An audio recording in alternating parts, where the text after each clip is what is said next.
আসসালামু আলাইকুম। Shortcut easy education চ্যানেলের পক্ষ থেকে তোমাদের জানাই শুভেচ্ছা। আজকে তোমাদেরকে 43তম বিশেষ লিখিত পরীক্ষার বিষয়ভিত্তিক মান বন্টন ও সাজেশন বিষয়ে একটা ক্লাস নেব। তোমরা যারা 43তম বিশেষ পরীক্ষার লিখিত পরীক্ষা নিয়ে অনেক টেনশনে আসো, প্রিলিমিনারি পরীক্ষা ভালো হয়েছে কিন্তু লিখিত পরীক্ষা কী করবে তারা বুঝে উঠতে পারছো না যে কীভাবে পড়লে ভালো হবে, আজকে তাদের জন্য এই ভিডিও। তাই এই ভিডিও শুরু করার আগে বলতে হচ্ছে বরাবরের মতোই, তোমরা যারা আমার এই চ্যানেলটিকে সাবস্ক্রাইব এখনও করো নাই তারা সাবস্ক্রাইব করো এবং বেল আইকনটি অন করে দাও, যেন পরবর্তীতে তার বিভিন্ন সাবজেক্টের যে মান বন্টন ও সাজেশন আছে সেগুলো সবার আগে পেয়ে যাবে। তাহলে আজকে তোমাদেরকে ইংলিশ বিষয়ের মান বন্টন এবং সাজেশন বিষয়ে আলোচনা করব। ইংলিশে মার্ক থাকে 200, লিখিত পরীক্ষাতে থাকবে, যার পার্ট 1-এ থাকবে 100 এবং পার্ট 2-এ থাকবে 100। তাই পার্ট এ এবং পার্ট বি এই দুটো মিলে থাকবে কত? 100 200 মার্ক থাকবে। এবার আমরা দেখো পার্ট এতে চলে আসি। এই অংশে বর্তমান সময়ের সাথে মিল রেখে একটি আনসিন প্যাসেজ থাকবে। প্যাসেজটির আলোকে 1 থেকে 7 নম্বর প্রশ্নের উত্তর দিতে হবে। 1 নম্বর প্রশ্ন, 1 নম্বরে কী থাকবে? কোশ্চেন থাকবে। 10টির উত্তর দিতে হবে 3 × 30। আচ্ছা, প্রশ্নপত্রে উল্লেখিত প্যাসেজটির উপর ভিত্তি করে 10টি প্রশ্ন দেওয়া থাকবে। প্যাসেজটির কোনো অংশ হুবহু কপি না করে নিজস্ব বাক্যে প্রশ্নগুলো উত্তর দিতে হবে। তো মার্ক কত? 3 × 30। আমরা 2 নম্বর চলে আসি। এই অংশে প্যাসেজটির আন্ডারলাইন করা 5টি ওয়ার্ড থাকবে। সেক্ষেত্রে প্যাসেজের ওয়ার্ডগুলোর অর্থের সঙ্গে সঙ্গতি রেখে প্রদত্ত ওয়ার্ডগুলোর অর্থ লিখতে হবে এবং মার্ক থাকবে এটা কত? 5 মার্কস থাকবে। ঠিক আছে, মানে ওয়ার্ড মিনিং, সোজা কথা ওয়ার্ড মিনিং থাকবে। তারপরে 3 নাম্বার টেবিল। 3 নাম্বার দেখো, একটি টেবিল এ প্যাসেজ থেকে কিছু ওয়ার্ড দেওয়া থাকবে, মানে টেবিল থাকবে, প্যাসেজ থেকে কিছু ওয়ার্ড দেওয়া থাকবে। পরীক্ষার্থীকে নির্দেশনা অনুসারে টেবিলের ভিতরে থাকা সেলগুলোতে পার্টস অফ স্পিচ অনুসারে শব্দটি সঠিক ফর্ম লিখতে হবে। মানে একটা টেবিলের ভিতরে প্রত্যেকটা সেল থাকবে, প্রত্যেকটা অংশ থাকবে, এই অংশগুলোর যেসব ওয়ার্ড থাকবে পার্টস অফ স্পিচ অনুযায়ী এর ফর্ম চেঞ্জ করতে হবে। ঠিক আছে, আর এই টেবিলে মার্ক থাকবে 5। আচ্ছা, 4 নাম্বারটা দেখো, সিনোনিম এবং অ্যান্টোনিম দেখো, এবং এটা দিয়ে মেক সেন্টেন্স করতে হবে, মানে বাক্য তৈরি করতে হবে। 4 নাম্বার তাহলে দেখো, প্রশ্নপত্রে উল্লেখিত প্যাসেজ থেকে কিছু শব্দ দেওয়া থাকবে।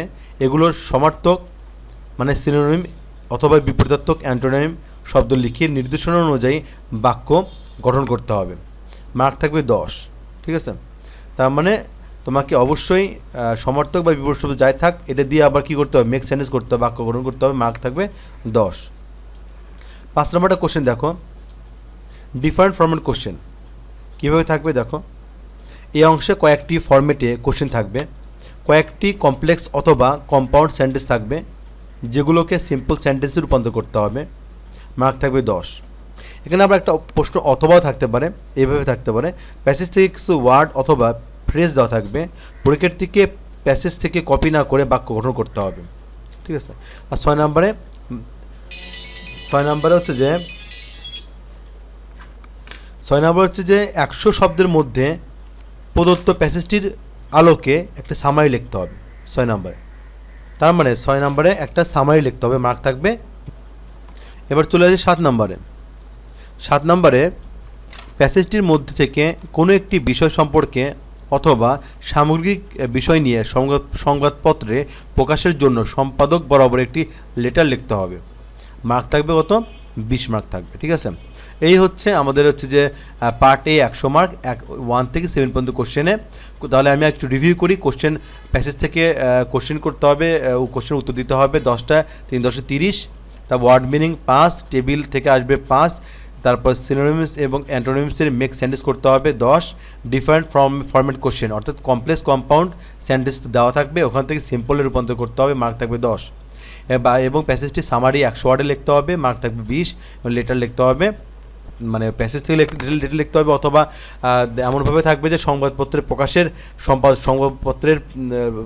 প্রকাশের জন্য একটা লেটার লিখতে হতে পারে। মার্ক থাকবে হচ্ছে যে 20। ঠিক আছে, তো টোটালে আসছে 100 মার্ক। এবার চলে আসি আমরা পার্ট বি। এবার চলে আসি পার্ট বি। পার্ট বিতে থাকবে আমাদের 100 মার্কে থাকবে।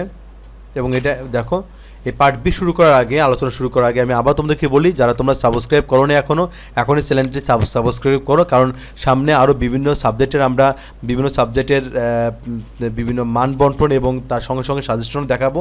তাই তোমরা সেই সাজেশনগুলো পেতে চাইলে অবশ্যই এখনই সাবস্ক্রাইব করো। 8 নাম্বারটা দেখো, এসে কেমন করে থাকবে দেখো। এসে লেখার জন্য 3টি টপিক থাকবে। 1000 শব্দের মধ্যে যে কোনো একটি টপিকের উপরে এসে লিখতে হবে। মনে রাখবে 1000 ওয়ার্ডের মধ্যে, ঠিক আছে।